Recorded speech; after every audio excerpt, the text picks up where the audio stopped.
Hello friends, എല്ലാവർക്കും മറ്റൊരു പുതിയ വീഡിയോയിലേക്ക് സ്വാഗതം. It's me Akhil Satheesh and welcome to Akhil Satheesh world. വിദ്യാർത്ഥികളെ, നിങ്ങൾ പറയുന്ന നിങ്ങളുടെ കമന്റുകളിൽ നിന്നാണ് ഞങ്ങൾക്ക് ഓരോ അപ്ഡേറ്റുകൾ നിങ്ങളുടെ മുന്നിലേക്ക് എത്തിക്കാനുള്ള ഒരു ഊർജ്ജവും എനർജിയും കിട്ടുന്നത്. അപ്പോൾ വിദ്യാർത്ഥികളുടെ സംശയങ്ങൾ തന്നെയാണ് അടുത്ത വീഡിയോകളായിട്ട് ഞങ്ങൾ അവതരിപ്പിക്കുന്നത്.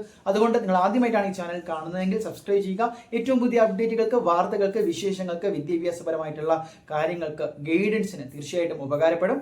നിങ്ങളുടെ ഫ്രണ്ട്സിനോട് ഷെയർ ചെയ്യുക.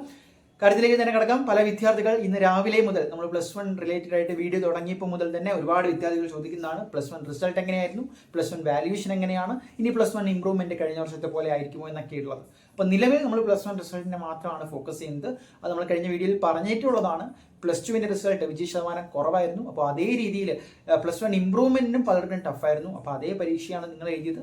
ഒരു പക്ഷേ മാർക്കുകൾ കുറയാനുള്ള ഒരു സാധ്യതയുണ്ട് എന്ന് വിദ്യാഭ്യാസ വകുപ്പിൽ നിന്ന് ഈ +2 വിജയ ശതമാനം കുറഞ്ഞതിന് പിന്നാലെയുള്ള വരുന്ന വാർത്തകൾ സൂചിപ്പിക്കുന്നുണ്ട്. അത് നിങ്ങൾ ആദ്യം മനസ്സിലാക്കുക.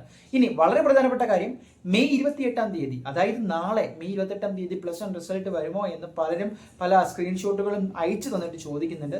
വ്യക്തമായിട്ട് ഒന്നുകൂടി ഞാൻ സൂചിപ്പിക്കുകയാണ്, നമ്മുടെ ഗൂഗിളിൽ +1 റിസൾട്ട് അടിച്ചു നോക്കിയാൽ മെയ് 28 എന്ന് പറയുന്ന ഡേറ്റ് തന്നെയാണ് നിങ്ങൾക്ക് കാണാൻ സാധിക്കുന്നത്. കാരണം 2024 മെയ് 28-ാം തീയതിയാണ് കഴിഞ്ഞ വർഷത്തെ +1 റിസൾട്ട് ഒഫീഷ്യലായിട്ട് പബ്ലിഷ് ചെയ്തത്. അപ്പോൾ ആ ഒരു ഡേറ്റ് വെച്ചിട്ടാണ് ഗൂഗിൾ സംസാരിക്കുന്നത്, വെബ്സൈറ്റുകൾ സംസാരിക്കുന്നത്. സോ അവരെല്ലാം എക്സ്പെക്റ്റഡ് ബൈ മെയ് 28 എന്ന് തന്നെയായിരിക്കും നിങ്ങളുടെ മുന്നിലേക്ക് അവതരിപ്പിക്കുന്നത്. അപ്പോൾ നിങ്ങൾക്ക് എപ്പോൾ +1 റിസൾട്ട് പ്രതീക്ഷിക്കാം എന്നത് നമ്മൾ സെപ്പറേറ്റ് ഒരു വീഡിയോ ആയിട്ട് ചെയ്തിട്ടുണ്ട്. ഇത്തവണ നാളെ തന്നെ വരുമോ എന്ന് നമുക്ക് ഉറപ്പ് പറയാൻ പറ്റില്ല. അങ്ങനെ അതിനുള്ള സാധ്യത വളരെ വളരെ കുറവാണ്. പക്ഷേ നമുക്ക് വൈകാതെ തന്നെ ഈ ഒരു +1 റിസൾട്ട് കൂടി നിങ്ങളിലേക്ക് അറിയും. കാരണം വിദ്യാർത്ഥികൾക്ക് ഒരു പരീക്ഷ എഴുതി കഴിഞ്ഞ് അതിൻ്റെ റിസൾട്ട് വന്നു കഴിഞ്ഞാൽ അതിനനുസരിച്ച് പഠിക്കാനും ആ ഒരു ടെൻഷൻ മാറ്റി നിർത്താനും ഉപകാരപ്രദമാകുമെന്ന് വിദ്യാഭ്യാസ വകുപ്പിന് അറിയാം. കാത്തിരിക്കാൻ ഏറ്റവും പുതിയ വാർത്തകൾക്ക് ഞങ്ങളോടൊപ്പം തുടരുക. ചാനൽ സബ്സ്ക്രൈബ് ചെയ്യുക.